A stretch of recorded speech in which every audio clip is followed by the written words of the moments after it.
and we're fine with that. We're content. All we want is justice in Jesus. Right. That's it, JJ. And, it's just the most craziest thing ever. I'm fathoming. And I looked up the situation of the definition of the whistleblower, and it's retaliation. All that follows in it. They're retaliating right now by having me administrative leave. He made a reason. I said to the lady in the recording, I got this recording. We need to do podcasting, brother, so badly. We need, for everything, from a kid's case to this case, we need to juggle with these two. We have to get that in. We write, you write, but they don't see it. I need hands on. If I was a third party, I would love to see you speak about this and show me the documentation and tell me where to go so I can go there when I don't see you. You see what I'm saying? So you can go where? You ain't when I'm not seeing you on a screen and you telling me about this, I know where to go when I don't get a chance to see you doing a live piece or a video that you've done. I know I can go somewhere and read something off your blog like a book that will keep me intrigued until I see you again. But I know that we have to do the audio and the video aspect on the podcast thing, of course. So the question is how to go about that. Because I got a kid today I'm talking to right now. He busts himself up. He's on stitches, but all you got to do is hold the camera. I got the video camcorder. All you got to do is hold it while he sits in place, while he just hold it still on us, while we sit there and go through what we're right. This morning, my writing hasn't happened yet because I've been writing on something else. But I got distracted and wrote on something else. But this morning I'm going to be writing on witnesses. The biblical principle is that in the mouth of 2 or 3 witnesses, let everything be established. And that is the same thing in the judicial system. You have to have more than one witness to verify a detail in order to clarify the motivation for a crime or a wrongdoing. In this case, the wrongdoing was Jessica gaming the system and using the system, and the witnesses that are essential to show the motivation of Jessica have not been permitted to speak. And that's where that is a central reason why this case will need to go higher, because those witnesses all together, Cheryl White, Karen Burke, your father, James Watson, and the other evidence on paper together verifies that Jessica had a motivation to take the children from you and take advantage of the opportunity of a sexist state protection of her intention to have the children removed and given to her. And so the witnesses must be able to speak. And so the Karen Burke shows that she was intending to leave you. The Cheryl White knew that Jessica was no longer operating the same way as she had before. There were always difficulties in your relationship, but she knew that Jessica was not being totally honest with you and that she was coming home late, and she was using the money that Karen Burke said. She told Karen Burke that she was putting aside money, and that is what Karen Burke put in her note, that she was putting aside money to leave. And Cheryl White says indeed she wasn't paid that summer. So we have her planning to leave, putting money aside to leave, telling the next door neighbor that she was going to do so, telling Cheryl White, I don't know what I would do without Don Juan. I just don't know what I would not be able, I can't imagine how it would be without Don Juan in my life. And then Cheryl White states, then what happened? What's wrong? Obviously, immediately she gets rid of you. So then you have your father showing the motivation for the fight, which has helped all of these witnesses together help clarify the motivation for the aggression. The aggression was because she was angry that the next door neighbor had exposed her and the matter had come up in conversation. Your father was aware that things were not the same with Jessica. They were getting worse. and he felt contempt from Jessica, and he asked what's wrong. And that led to the important statement that she doesn't like the fact that I will be talking to you or intend to tell you what happened just recently in the last week, 2 weeks, whatever, with the neighbor exposing she her. was mad that I was going to update my father on the situation of us. And she thought I was going to just keep it under wraps and act like nothing happened so I can enjoy the visit. And I was like, no, things came to its point where things had to be spoken to my dad because he knew something was wrong with me, and I wasn't going to lie to my dad. And I said, Dad, I sat right in front of him and said what I had to say to him about us. And she sat there and played with Olivia. I can still see it. She had Olivia's hands in her hands, and she's sitting there bouncing Olivia's hands with that evil, vindictive look with her eyes cut like a razor sword, looking down at Olivia, but her eyes shifted, listening to me and my dad. And then she hears a key word that pisses her off as she hears me explaining about the neighbor and everything. She looks over and is like, you ain't going to sit there and be talking about me. I don't have to sit here and take this, whatever. And I'm like, I'm not going to keep nothing from my father. I'm telling him everything. Wait. Yes, I'm sitting here talking about, I'm telling him about what happened with you.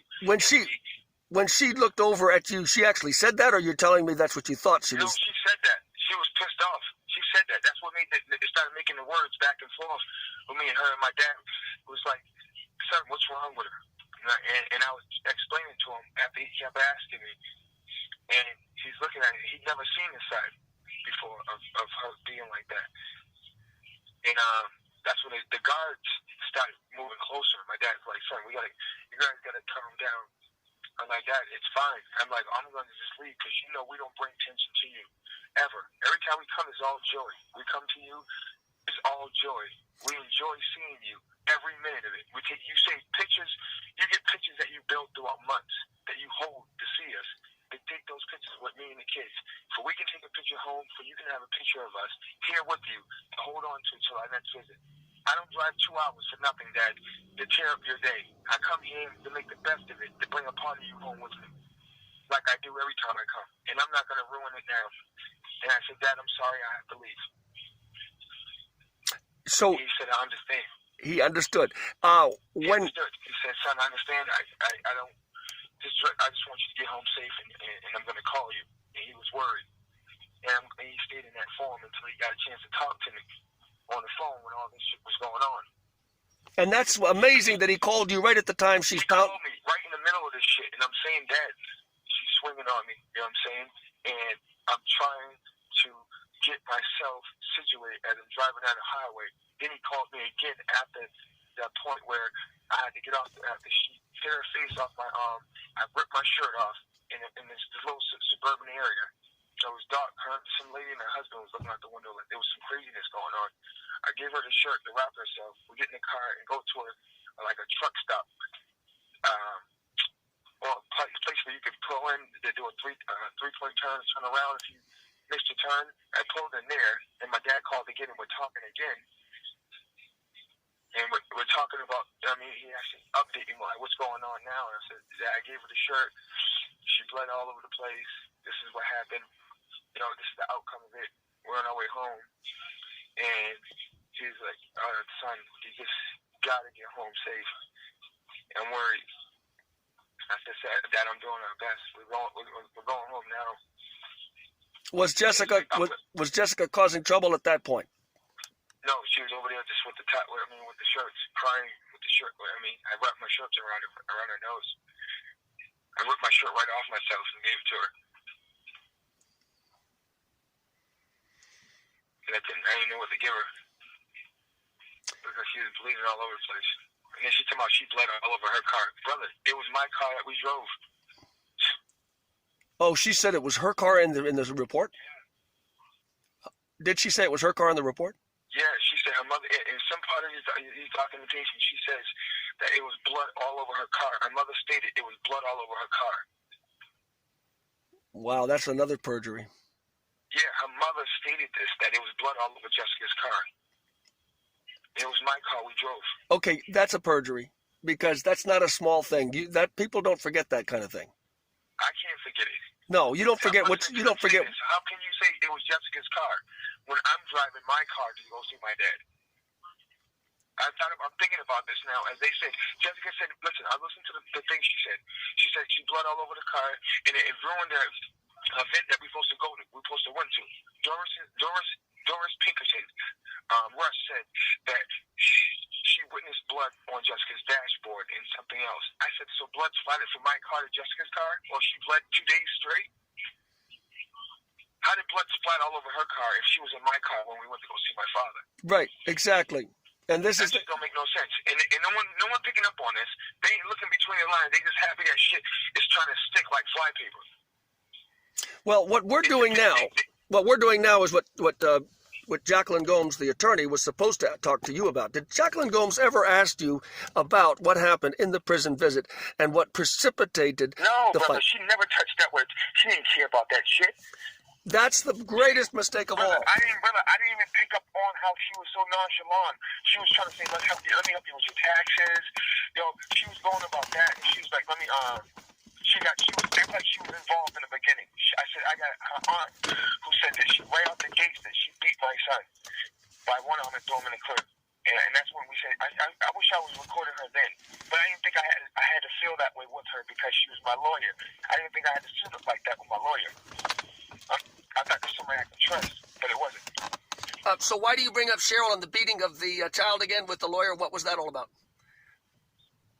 Why did you mention that just now? I didn't quite catch that. I'm moving into the front of my car. Second, I wish I could have recorded everything with her, but I didn't think I had to because she was my lawyer. No, I understand, but what did she say about Cheryl White and the beating? What did she? Oh, because in the beginning she told me to go get the letter from Cheryl. I wish I'd have recorded all this shit with her because I can't hear you. I can't hear you. Morning love, Mom. Oh, you just got to your place? Hello?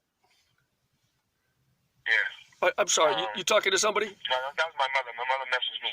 Every morning, we message each other, just morning love. If we don't get a chance to see each other in the morning, we send a word. We just say morning love, and we send it that way to each other. Yes. She's amazing.